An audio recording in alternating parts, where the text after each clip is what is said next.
तो आज मैं आपके लिए एक ऐसी हेल्दी रेसिपी लेके आई हूँ जो आपको आपके पैर से सिर तक फ़ायदा पहुँचाएगी। अगर शरीर में कमजोरी, दर्द और थकान रहती है, अगर आपके शरीर में जैसे calcium, magnesium, vitamin, protein, iron जैसे अनेक मिनरल्स की कमी हो गई है, तो ये शरीर की सारी शिकायतें दूर करता है। सिर से पैर तक की अनेकों बीमारियों का रामबाण इलाज है ये 1 चम्मच पाउडर। तो दोस्तों, मैं हूं अनीता और स्वागत है आपका आपके अपने चैनल यासिका कुकिंग शुकिंग में। चलिए इस हेल्दी सी रेसिपी को शुरू करते हैं। तो इस रेसिपी को बनाने के लिए हमें यहाँ पर थोड़े से ड्राई नट्स को भूनना होगा, लेकिन हम यहाँ पर घी का इस्तेमाल बिल्कुल भी नहीं कर रहे हैं। तो इसलिए आपको यहाँ पर कोई स्टील की या फिर लोहे की कढ़ाई ले लेनी है, लेकिन वो थोड़ी सी भारी तली वाली होनी चाहिए। गैस का फ्लेम मैंने स्टार्टिंग में लो और मीडियम के बीच में कर दिया है। कढ़ाई हल्की सी जब यहाँ पर ये गर्म हो जाएगी, 50 ग्राम के जितने हम यहाँ पर ये मखाने ले लेंगे। मखाने के अंदर भरपूर मात्रा में कैल्शियम, मैग्नीशियम, जिंक और कॉपर होता है। साथ ही साथ इसमें प्रोटीन और फाइबर भी अच्छी मात्रा में होता है। ये एक हाई फूड होता है और ये हमारे बालों के लिए, डाइजेशन सिस्टम के लिए बहुत ही ज़्यादा फायदेमंद होता है। साथ ही साथ ये हमारे शरीर में शुगर को भी कंट्रोल रखता है। इसमें कैल्शियम की मात्रा बहुत अच्छी होने की वजह से ये हमारी हड्डियों के दर्द और घुटनों के दर्द में भी छुटकारा दिलाने में हमारी काफ़ी मदद करता है। अगर आपके पैरों में जलन और बेचैनी होती है तो उसमें भी ये आपको बहुत ही ज़्यादा राहत देता है। मखानों को खाने से हमारा तनाव भी दूर रहता है, डिप्रेशन भी दूर रहती है और साथ ही साथ ये हमारे वज़न को भी कंट्रोल में रखता है। तो अनेकों क्वालिटी वाला ये मखाना बहुत ही ज़्यादा फायदेमंद है आपके शरीर के लिए। तो इसको हमें बिना घी के ही कम से कम 5 से 6 मिनट के लिए अच्छे से चलाते हुए भून लेना है।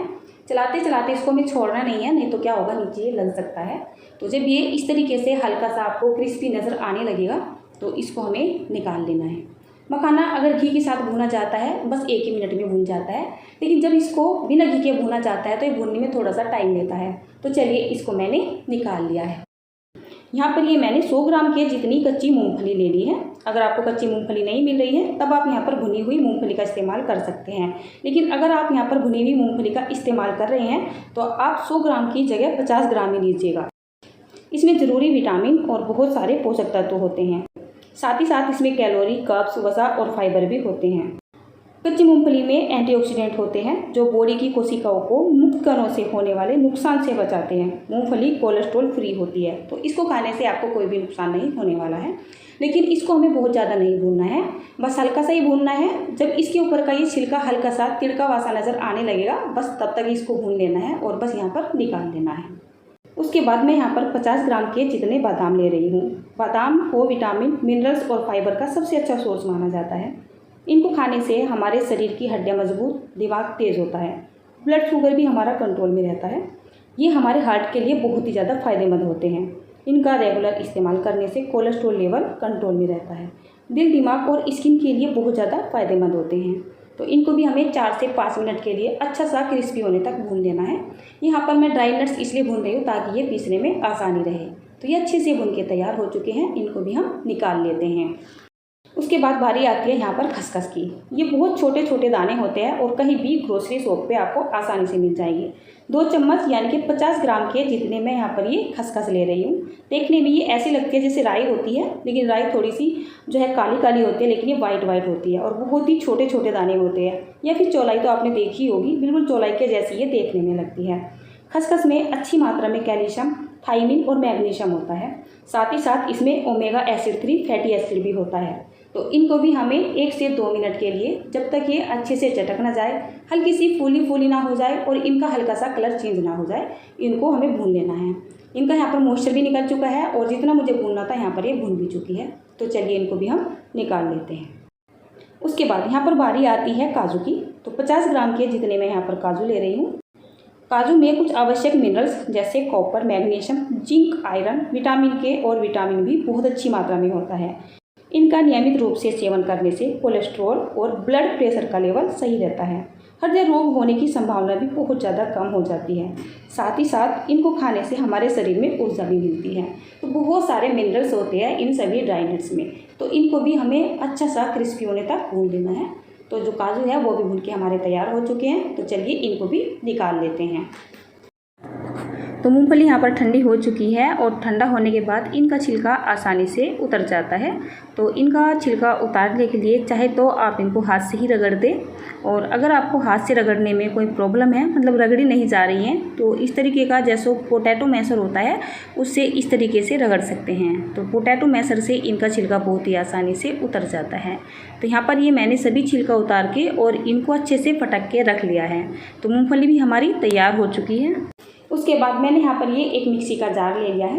मिक्सी के जार को आपको पहले से ही अच्छे से धो लेना है और इसको धूप में भी सुखा लेना है। एक तो मिक्सी के जार में कोई महक नहीं होनी चाहिए, जैसे कि हम कोई चीज़ पहले से पीस लेते हैं और उसमें एक महक सी हो जाती है, बरसात चल रही है ना उसकी वजह से। तो इसको धूप में सुखा लेना है और बिल्कुल इसको मॉइस्चर फ्री कर लेना है, यानी कि इसमें नमी बिल्कुल भी नहीं होनी चाहिए।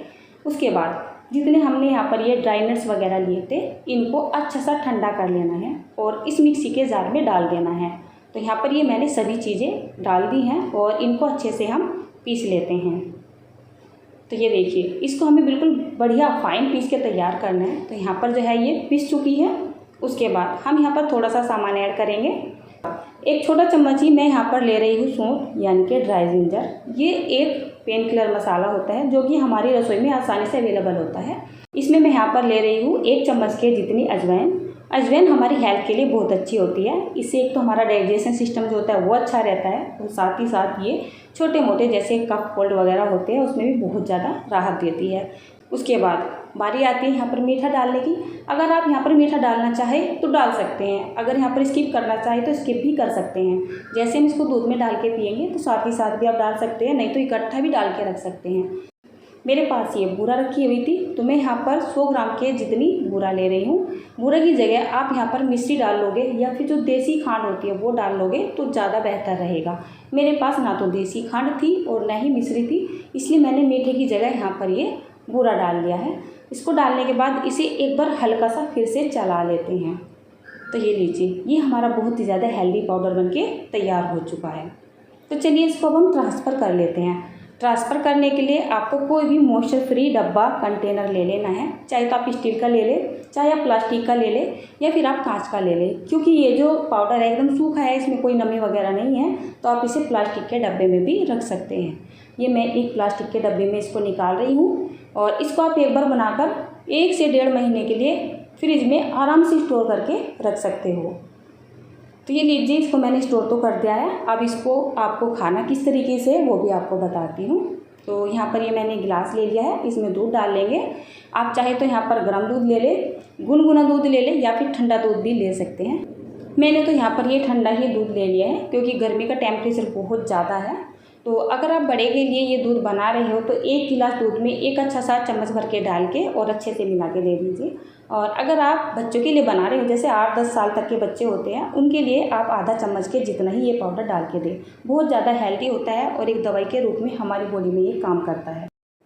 तो मैंने तो अपना काम कर दिया है, अब बारी आपकी आती है। आज की ये हेल्दी रेसिपी अगर आपको पसंद आई हो तो इस रेसिपी को लाइक, कमेंट और शेयर करिएगा। अगर आप मेरे चैनल पर नए हैं तो चैनल को सब्सक्राइब करिएगा। अगर आप मुझे फेसबुक पर देखते हैं तो पेज को फॉलो करिएगा। तो चलिए मिलते हैं एक और नई रेसिपी में।